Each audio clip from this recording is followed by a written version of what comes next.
চলে এলাম তোমাদের মাঝে। তো এটা তো আলু বটি, আর দেখো পেঁয়াজ কী করবো চলো তোমাদের দেখাবো। এবার আলু কাটছি। ও আলুটা আমি কীভাবে কাটছি সেটা একটু তোমরা দেখলে তোমরা নিজেরা বুঝতে পারবো। অবশ্যই যারা রান্না করেছো করো তারা তো অবশ্যই বুঝতে পারবে যে কী করতে চাইছো।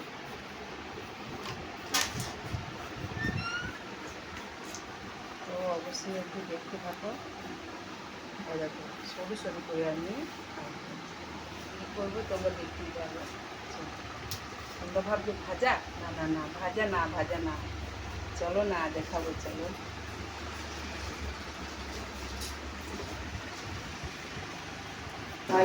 দেখো দেখো তো পেঁয়াজ কাটা হয়ে গেছে, এটা আলু।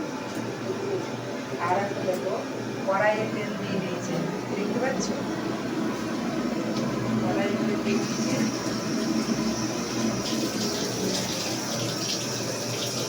আর পেঁয়াজটা দিয়ে নিলাম। দেখো পেঁয়াজ আটটা দিয়ে দিচ্ছি।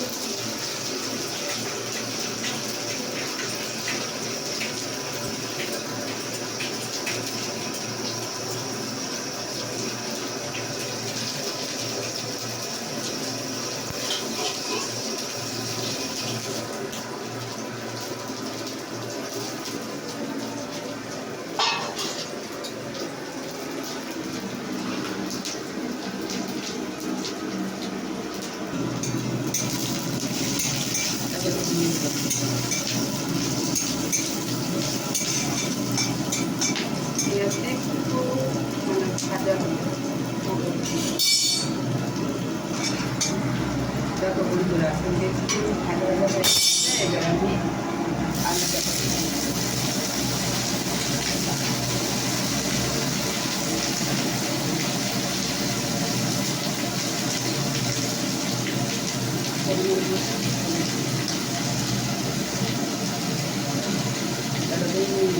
আমি তোমাদের পরিমাণ মতো করলাম।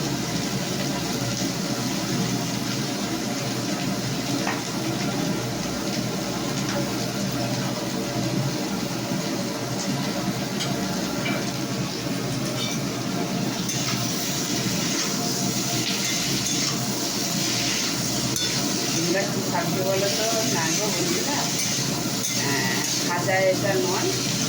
তোমরা যদি ভেবে থাকো, আমার অভিজ্ঞতা থেকে আমি বলছি, তোমরা যদি ভেবে থাকো সেটা না, মাছ দিয়ে একটু ঝাল তরকারি করবো, বুঝেছো? চলো তোমাদেরকে না দেখে তোমরা বুঝতে পারছি করে যে আমি কী রান্না করছি, এটাও ঠিক কথা। চলো অপেক্ষা করি, আর রান্না যাবে না। তো এ দেখো দেখতে পাচ্ছি, এ দেখো মাছ, 4 পিস মাছ আছে। তো ওই দিয়ে আলু দিয়ে একটু ঝাল তরকারি করবো, বুঝতে পেরেছো বন্ধুরা?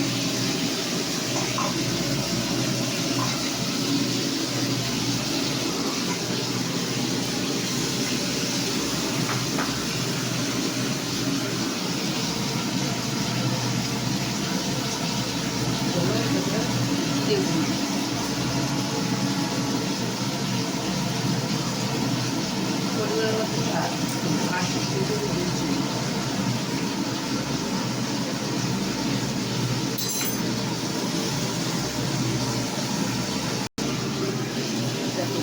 অল্প একটু জল দিচ্ছি। তেলটাকে একটু নাড়তে হবে।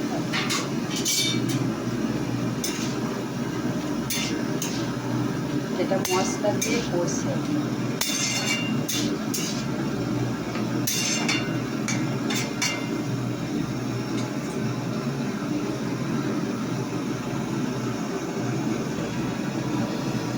বন্ধুরা, এটা আমি বান্না রেসিপি আছে। বান্নাটা নাড়া হয়ে গেলে শূন্য শূন্য নাড়তে হবে। নাড়া হয়ে গেলে তারপরে জল ঢেলে মাছটা দিয়ে দেবে। কেমন লাগলো রেসিপিটা অবশ্যই কমেন্ট করে জানাবে।